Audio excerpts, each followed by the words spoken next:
Hi everyone, so what should be your study routine for the next 30 days? देखो, सबसे पहले आपका getup time वो बहुत ज़रूरी है फिक्स होना। और फिक्स होने से भी ज़्यादा आप कब उठ रहे हो। अगर आप दोपहर के 12 बजे उठ रहे हो तो आप खुद ही एक दो दिन एनालिसिस करके देखो कि 12 बजे से आपको लगता है अगर कि मैं रात को स्ट्रेच कर लूँगा, तो आप खुद ही देखो आप कितना ही स्ट्रेच कर पा रहे हो। So it's very important to get up early.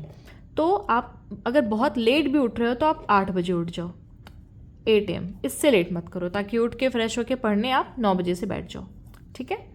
Second, दिन भर में जो भी खाओ, अब ये नहीं कि ब्रेकफास्ट से तो हैवी कर लूँ तो दिन भर आराम रहेगा, ऐसा कुछ नहीं है। पढ़ने के टाइम पे दिमाग को एक सपोर्ट चाहिए होता है, वो बनता है मील। क्योंकि हम ऐसा तो है नहीं, हम ऑलरेडी कोई भी चीज़ नहीं कर रहे हैं, ना ही हम सोशल मीडिया यूज़ कर रहे हैं, ना ही मूवीज़ देख रहे हैं, सीरीज़ देख रहे हैं, तो हमें एक सपोर्ट तो चाहिए ही।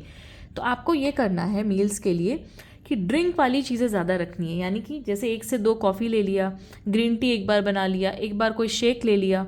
और जो मील्स भी खा रहे हो सॉलिड फूड, उसको भी थोड़े थोड़े पार्ट्स में करके खाना है, ताकि पूरा दिन खाते पीते कटे, आपको बोरिंग ना फील हो। ठीक है। थर्ड, अगर आप कम से कम भी पढ़ रहे हो, चाहे जॉब कर रहे हो, चाहे आप इंटर्न हो, चाहे आप कम पढ़ पा रहे हो, या एनी रीजंस, हेल्थ इशू है, कम से कम भी बेटा आपको 6 आवर्स पढ़ने हैं।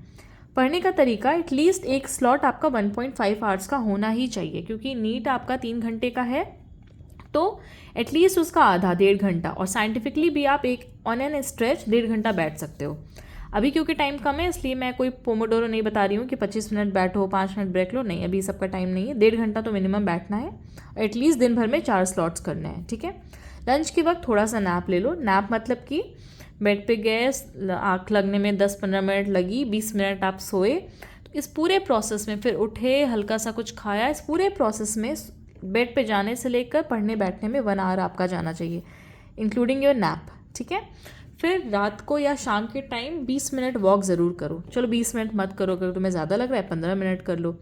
और अगर तुम्हें ज़्यादा भी वॉक करना है तो कोई चीज़ रीड करने वाला अपने साथ रख लो, जो तुम पढ़ते पढ़ते वॉक करते हुए जाओ, या फिर ऑन कॉल अपने फ्रेंड के साथ कोई चीज़ डिस्कस कर लिया। अब क्या नहीं करना है, अब आपको क्या नहीं करना है, ऐसे किसी भी फालतू लोगों से बात नहीं करनी है जो आपको डीमोटिवेट करें, आपका टाइम वेस्ट करें। ठीक है। नो टाइम वेस्ट, अभी टाइम ही नहीं है तो हम वेस्ट तो नहीं कर सकते। ठीक है।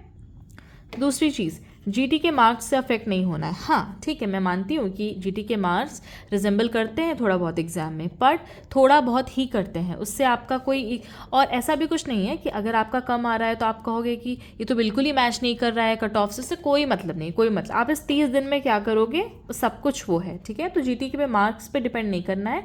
जीटी आपका स्टडी सोर्स है, उसको स्टडी सोर्स की तरह ही आपको यूज़ करना है।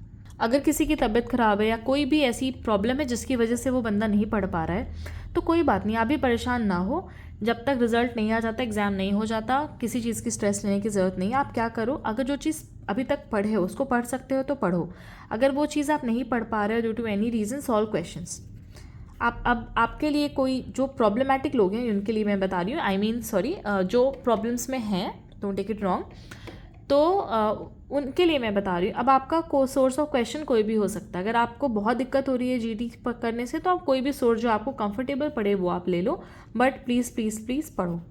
ठीक है, बहुत ज़रूरी है। And in the last, please please please believe your self guys, please. ठीक है, तो टेक केयर।